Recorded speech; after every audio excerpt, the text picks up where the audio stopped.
going to be good, isn't it? With plenty of attacking options on display for both teams. But the big question marks are over Liverpool's defence, with 3 of their first-choice back 4 out injured. So how will Liverpool set up to stop Jamie Vardy and his Leicester teammates? We can hear from Jurgen Klopp, who held his pre-match press conference a short while ago.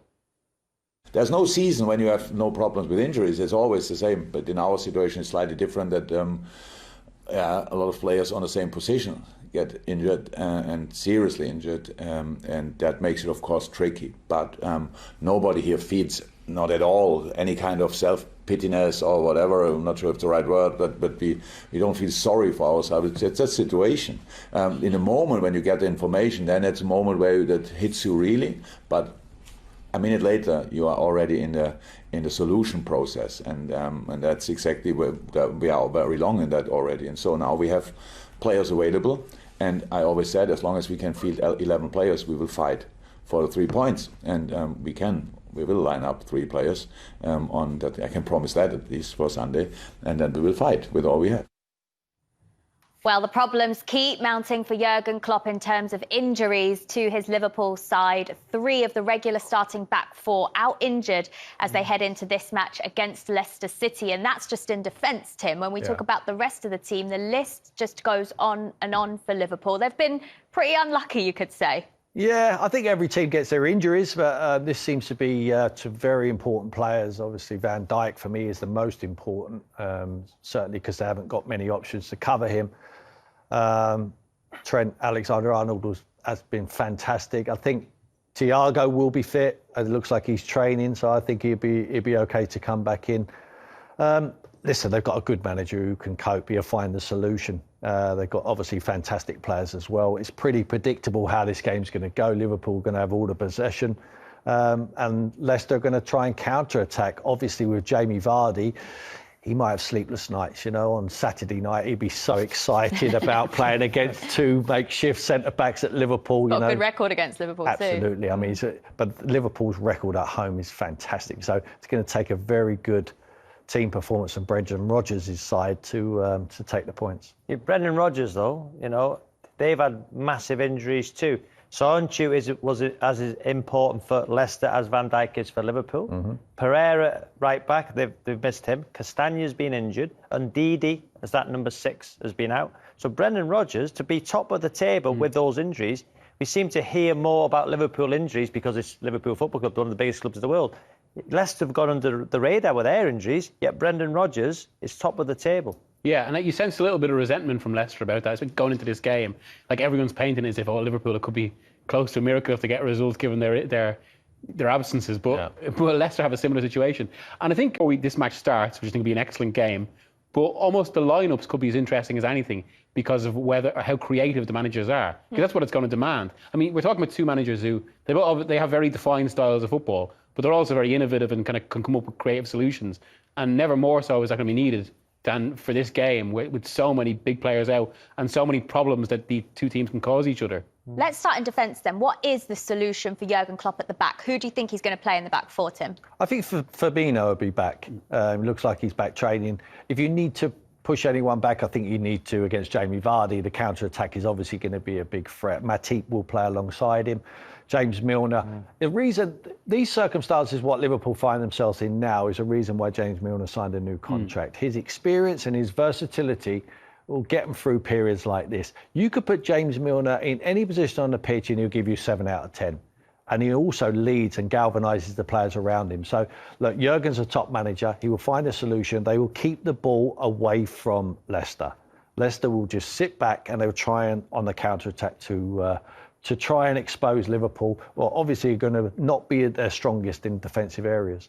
At the other end of the pitch for Liverpool, Mo Salah was confirmed by the Egyptian FA that he tested positive for coronavirus. We're still waiting for official confirmation from Liverpool Football Club on that, but it looks unlikely that he'll feature in this match. So what does Jurgen Klopp do at that end of the pitch? Do you think Jota comes in and fills that Salah role, or do you think we might see a front 4 like we did last time out?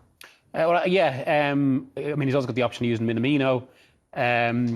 I wonder, will he go with it? Well, we'll finally see maybe Jota and Firmino in a front 3, which I suppose, given the kind of the trend of the season and the debate, will be interesting, a bit of a wild card in that. Also to see how they play off each other. But yeah, I almost think that's what Klopp will go with. Because also I think he sees, from what you hear, he sees a versatility in Jota as well. He doesn't just see them in that role.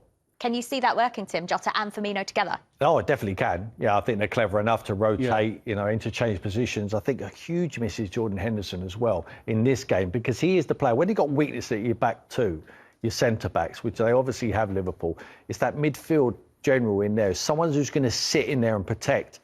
And I think it's not going to be Jordan Henderson. Jordan Henderson was putting out a load of fires in there, and he covers the position, he fills up holes. They have to be Wijnaldum or Keita or possibly someone else. Jurgen's seeing him every single day in training, so he has a better idea than we do. He will get the solution right. I still give Liverpool to be favourites in this game. OK, well, let's hear from Brendan Rodgers now. He returns to Anfield with his Leicester side. They've got top-class players that have been playing and players that will come off the bench that will be really strong as well. So we've seen it from our own perspective. We've had a whole host of injuries at the beginning of the season, and the players that have come in have been absolutely first class for us, and that's what you want in a squad. And I'm pretty sure throughout the season that every team will have their moments with injuries, but yeah, listen, they'll still be a formidable team, and we have to be ready for a really tough game. Tactically, already we've seen Brendan Rodgers go to the Etihad, score 5. The Emirates, everybody's speaking so highly of Arteta. He's gone there and won 1-0. Tactically, bringing Vardy off the bench. Bielsa, everybody, you hear Pochettino, you hear Pep speak about Bielsa, scores 4 at Elland Road.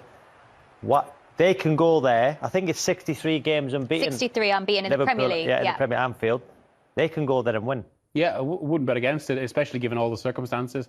And also think, what you mentioned there about kind of the managers he's beaten, I think, and this fixture is particularly pointed for this, given when Rodgers was at Liverpool, the massive criticisms obviously about that defence and how open his sides were, and he was seen as being quite naive as a manager, almost a bit too idealistic. Whereas what he's proven over the past few years, and particularly at Leicester, given how solid they've been, is how shrewd he is and how adaptable, and they've changed in that way as well. Yeah. I've got a question for you. Go. If you went into a club as a sporting director, one of the top clubs in the world, you had Klopp or Rodgers, who would you go for? Oh, depending on how that team plays, if there was a history of play. If it was Barcelona, I would take Brendan Rodgers.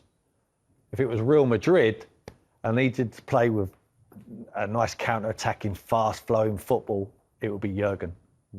Horses for courses. Yeah. 2 top managers. What a problem to have. Yeah. Hopefully I get there in one. Tim, in terms of what Miguel was just saying there about Brendan Rodgers, do you think there is an element that he still has a point to prove going back to Anfield? Absolutely. I think he feels there's unfinished business. Miguel talked about they were open defensively. They didn't have one player, by the way, did they? Virgil van Dijk. Yeah. What a difference that recruitment can make. Go and get the big man in. Boom. Alisson in goal. He had them problems. He had to pack a Sacco was playing centre-back for him. Players like this. So he didn't have the resources what Jurgen's got. You can't take anything away from what Klopp's done. He's won the Champions League. He's won the Premier League. You have to give him all the credit in the world. But I think Brendan was a little bit unlucky. I'm not sure he had the tools to work with what Jurgen's had. OK, well, Brendan Rodgers does have a Jamie Vardy who's in fine form, the top scorer in the league at the moment. And we say he's got a good record against Liverpool, 7 goals in 11 appearances against them. What is it about certain players who just love to score against certain clubs? It happens, doesn't it? Yeah, I remember in this very studio talking to Ian Wright about it, where you just kind of get it. You just feel, so I suppose there's 2 things. A way a team plays suits a striker, and also there's almost that kind of that mentality about it where a striker will just get into the mood because of the team they're playing, and they know that they feel better playing against them. And also, the opposition have a bit of a complex about this player. So it all comes together, I suppose, and creates a situation where strikers are on it in these games. Vardy's record against the Big 6 is quite remarkable, isn't it, Tim? How does he keep doing it every single season? Amazing. I think it suits him. When they play against the big sides, they're allowed to sit in, aren't they? Sit in, the other teams expose, throw bodies forward and leave on the counter-attack. He's happy when he's playing against 2. He stays in between them both. He plays on the shoulder, and it's a upfield, and he runs in behind. His pace, he's got no slower. He's getting older, but he's getting quicker by the looks of it. You know, he's clever in his movement. He doesn't stand with his back to goal and just get marked. He's always drifting in between. So you got him or Jules? He's nicking between the both of you and he will score. Once he bears down on goal, he will score. With Jamie Vardy as well, for Brendan Rodgers as a manager, he'll be delighted he's not playing international football because we've been talking about how many fixtures there are, how many injuries there have been, and then you've got a Jamie Vardy who's had a couple of weeks off now. Absolutely, and a player so crucial to that side. I mean, they're so reliant on Jamie Vardy. They're not the same. They haven't got a replacement for him when he comes outside. So he's very important to everything they're going to achieve. Dropped out the top 4 last season, magnificent. The last game of the season, wonderful.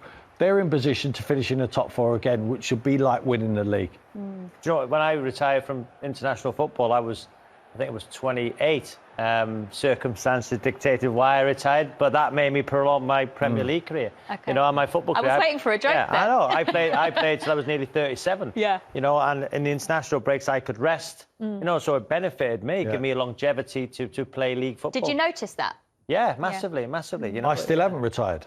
I'm over for selection, Gareth. All right, let's get a score prediction from you both there. Which way can you see this going, Miguel? 2-1 Liverpool. They'll do enough. I still think Liverpool. I still think because of the home record, what they have is so outstanding. It'll be a tight game. Need to keep attention to Jamie Vardy, but Liverpool will win the game.